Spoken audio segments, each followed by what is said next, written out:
जय श्री राम। आंध्र प्रदेश के कृष्णा जिले के कृष्णा नदी के तट पर श्रीशैल पर्वत पे श्री मल्लिका अर्जुन विराजमान है। इसे दक्षिण का कैलाश भी कहते हैं। अनेक धर्म ग्रंथों में इस स्थान की महिमा बताई गई है। महाभारत के अनुसार श्रीशैल पर्वत पर भगवान शिव का पूजन करने से अश्वमेध यज्ञ करने का फल प्राप्त होता है।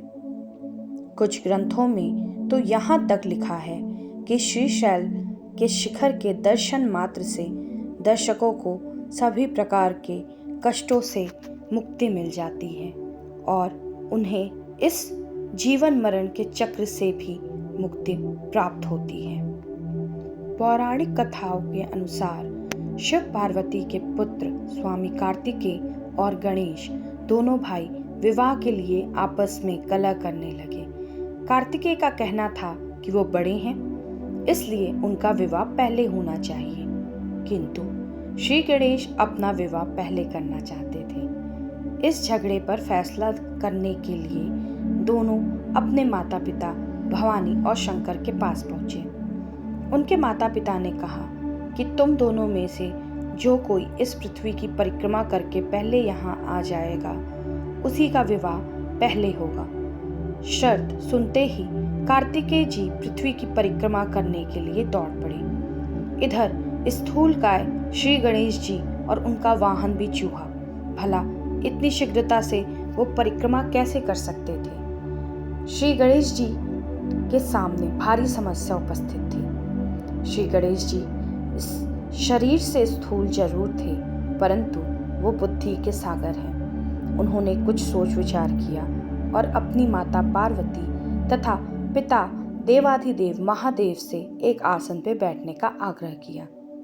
उन दोनों के आसन पर बैठ जाने के बाद श्री गणेश ने उनकी 7 परिक्रमा की। इस प्रकार श्री गणेश माता पिता की परिक्रमा करके पृथ्वी की परिक्रमा से प्राप्त होने वाले फल की प्राप्ति के अधिकारी बन गए। उनकी चतुर बुद्धि को देखकर शिव पार्वती दोनों बहुत प्रसन्न हुए। उन्होंने श्री गणेश का विवाह भी करा दिया। जिस समय स्वामी कार्तिकेय संपूर्ण पृथ्वी के परिक्रमा करके वापस आए, उस समय श्री गणेश जी का विवाह विश्वरूप प्रजापति की 2 पुत्रियों सिद्धि और बुद्धि के साथ हो चुका था।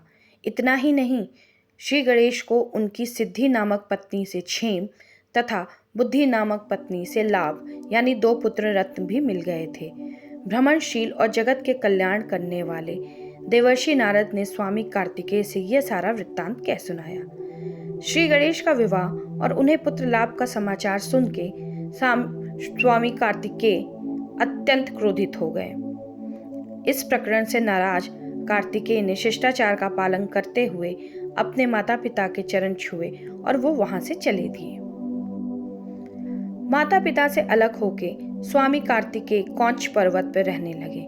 शिव पार्वती अपने पुत्र कार्तिकेय को समझा बुझा के लाने हेतु देवर्षि नारद को कौंच पर्वत पे भेजा।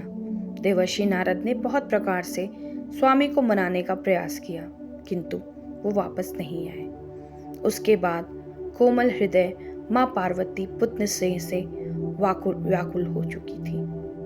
वो भगवान शिव जी को लेके कौंच पर्वत पे पहुंच गईं। इधर स्वामी कार्तिकेय को कौंच पर्वत पे अपने माता पिता के आगमन की सूचना मिल गई। वो वहां से 3 योजन अर्थात 36 किलोमीटर दूर चले गए।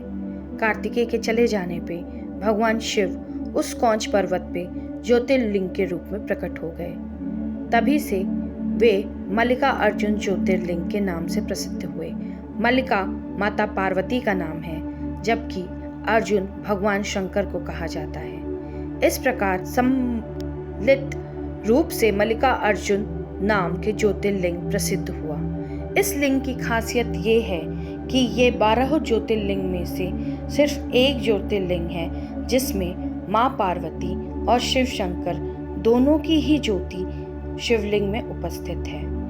इस कहा जाता है कि कौंच पर्वत के मल्लिका अर्जुन ज्योतिर्लिंग में हर पूर्णिमा के दिन माँ पार्वती अपने पुत्र से मिलने आती हैं और अमावस्या के दिन महादेव स्वयं। आशा करते हैं कि आपको ये जानकारी अच्छी लगी होगी।